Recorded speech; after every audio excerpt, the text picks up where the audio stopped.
gonna make it. They want me to do something that could make sense. They hate when I keep dreaming I'll be famous, but I don't give a fuck, I'ma keep chasing. I got all this potential that's deep inside of me, but they hate when you're successful cause they try to be. They sit there being judgmental because you're trying things, and they just want you to settle and do the right thing. So get a good job, don't slack off. Wake up every morning, make a good impression on your boss. Don't do anything that I wouldn't do, and when you're making money, make sure you don't spend it too soon. Fuck that, I'll do what I wanna do. I got a different path from everyone, and that includes you. Who are you to tell me how to live life? In these times it feels like nobody's right, yeah. So I'ma figure out what else we succeed, and then invest all of my time into that and proceed.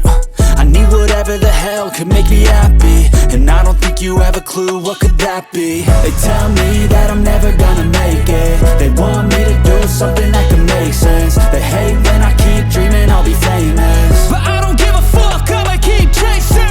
They tell me that I'm never gonna make it. They want me to do something that can make sense. They hate when I keep dreaming I'll be famous, but I don't give a fuck, I'ma keep chasing. I think this life could be special if I get rid of the devils. They think that I am a rebel, I think they want me to settle. There's nobody on my level, they think that work is too stressful. I think that work is essential, the grind is all in your mental. And I don't think you understand what I'll go through just to be in control of my life soon.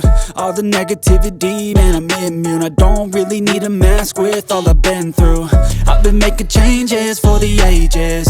5-10 year plans are contagious. I attack that shit, I'm tenacious. And if you ain't, get the fuck out of my way then.